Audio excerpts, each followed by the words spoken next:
Şam Şerif'te mescidin içinde Hazreti Ebu Derda oturanmış. Eştensiniz Hazreti Ebu Derda Resulullah Aleyhisselam'ın derman sahabalarının biri. Bir adam gelip yakıncağına oturup ey Ebu Derda, men Resulullah'ın şehrinin Medine'den geliyen bir Peygamberimiz Aleyhisselam dünyadan geçenden sonra mı gördün ha? Men Medine'den geldim dedi. Ebu Derda Demeşk'te şon mescidinden. Ey Ebu Derda, men eşittim sen bir Peygamberimizden bir hadis, bir mübarek söz aydiyan. Yürüyte şunu eşteyin deyip geldim deyiptir. Ey cavan oğlan, ey Hacı Dehede, ey Soğufcan, näme deyipdu? Medine'den geldim fakat bir mübarek hadis eşteyin deyip. Şunu eşitecek, iyizime gidecek deyiptir. فقال أبو الدرداء فما جاء بك تجارة ولا جاء بك غيرها. Oğun kaptanın mamılı dediğini yadında var mı? Yok da yok dedi. Başka hiç tat yok mu? Yok. Fakat şöyle bir mübarek hadisi eşteyinleyip geldim, başka da hatta yadımda yok dedi. Oğun Ebu Derda aydıptır. فَاِنِّي سَمِعْتُ رَسُولَ اللّٰهِ صَلَّى اللّٰهُ عَلَيْهِ وَسَلَّمْ مَنْ سَلَكَ طَرِيقًا يَلْتَمِسُ ف۪يهِ عِلْمًا سَهَلَ اللّٰهُ عَزَّ وَجَلَّهُ طَرِيقًا إِلَى الْجَنَّةِ وإن الملائكة لتضع أجنحتها رضا لطالب العلم. الحديث رواه ابن ماجه وأبو داود وغيره. أبو الدرداء aydıptır. Men Peygamberimiz mübarek dirman Resulullah Aleyhisselam'dan eşittim.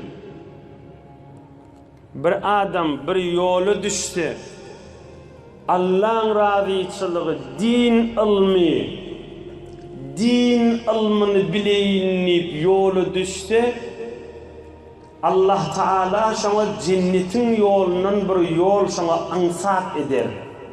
Yani kıyamatta da bir yerden adam geliyeş Peygamberimizin bir yarım saat derman gürrünüş gerçek geliyenler ya. Kişi yolu düşüp ya piyada, ya maşilli, ya çarklı, ya kervan olup, kervan neydi? 3 nefer orta kervan oluyor. Ya kervan olup kan ad, ya minibus, ya otobüs, yürüyün onu deyip kaydılıyor.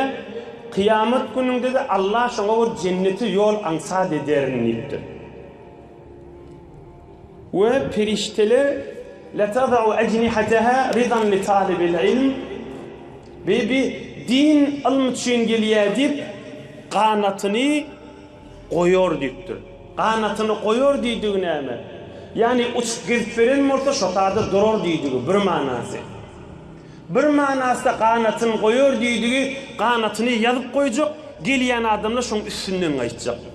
Yani periştenin kanatının üstünden kaçacak.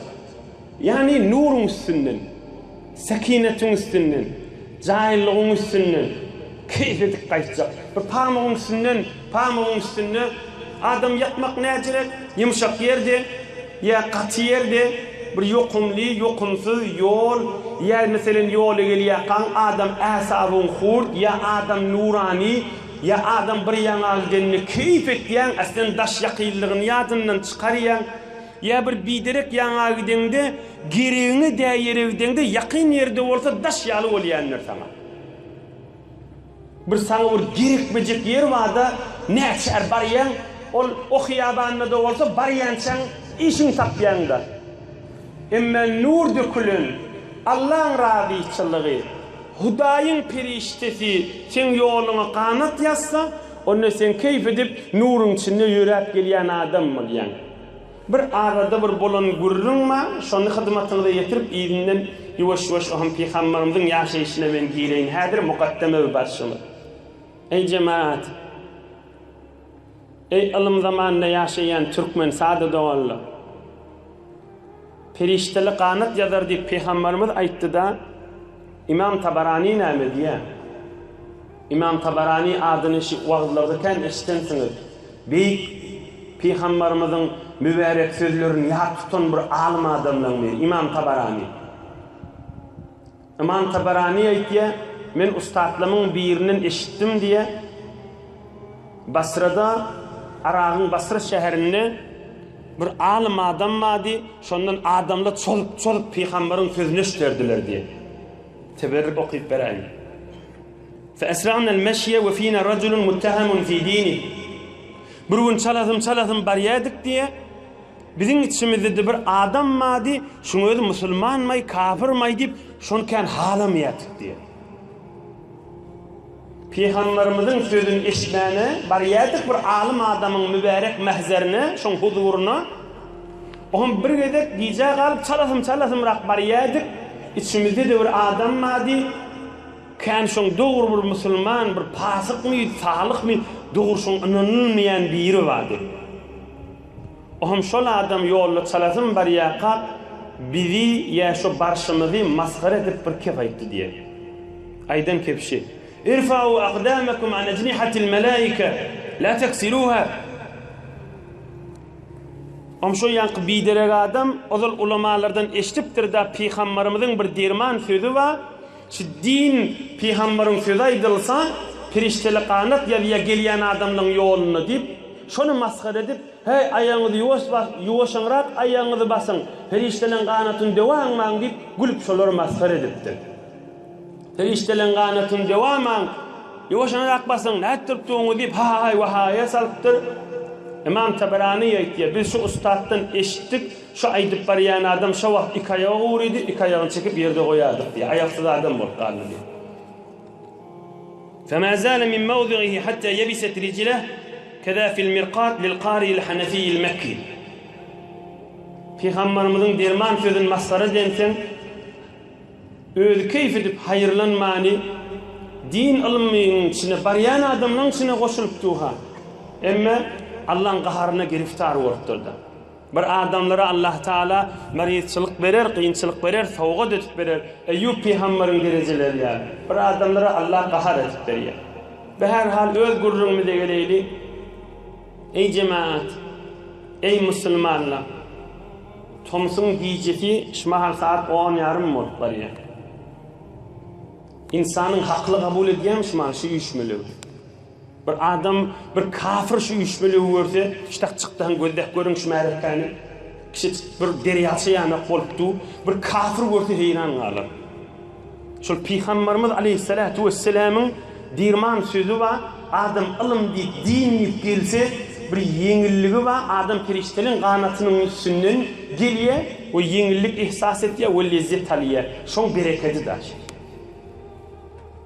Onun kan adamla iştibatı şey, bir ulu iştibatı şey. Ne iştibatı? Ey doğançıklar, aytın şu beylik dostlara da, beylik gelin, erkek, savatlı, savatsız, kan adam iştibat ediyen bir gururun var. O da ne mi? Şu din bir neçe ilim, bir neçe ittilaat mukadiye. Hamana ay gelmesen de saytay internetin içinden ödüm gereğim bilirim. Ya mesela mahvarlardan ödüm öğrenirim. Ya ödüm kan kitaplanma öyümde ödüm okuyan. Din ilim bir neçe ulum ve bir neçe ittilaat insana kafi değil ha. Din ne mi? Din insanın kursuğuna şu ilimden dökülen nur. Aytay deyin, dünya oyunca aydılmalı vurduğun şey. Hamani ödüm bilyen, kan aydılyan vurduğun da, ya kan bardım ödüm bilyenini, ne aydılacağını bilyen, kan zaten ittilaata kafiyim ba. Din, ilim ve bir neçe bilmeli zatlar değil ha. Bir neçe ilim ve bir neçe bilmeli zatları ki insanın kursuğunu nurlu etsin şu vurduğunda. Onun şunu iştivat, şunu düşünmeyensen, şunu yanlış bilensen, kan inatala nâmet diye, oğluna gidip görmüyor diye. Ya adam sana ne işin var diye, ay dileyen vurduğun belli ödün, kitap mutala etti bilağa. Ay sen hadir imtihanatın var, ay sen nâmetçi, ay sen birrat. Nâmet fikrin ba? Ay okuysan da bunu bilip oluyor. Ay mani internetlerin içine, saytların içine merak yazıqlı bu mahal. Gurrun kanat bilim değildir ha. Gurrun şu feriştelerin yayın, yazan qanatının üstüne gönenmektir ha. Siz gelipsiniz, datiyansınız, biliyensiniz, içine giripdiňiz. Allah Taala dünýäňiz, ahiretiniz azad etsin, nisip edipdir. Ey cemaat, ulukhan nigmat nisip etdidir. Allah uzak bersin, nigmat almasın inşallah.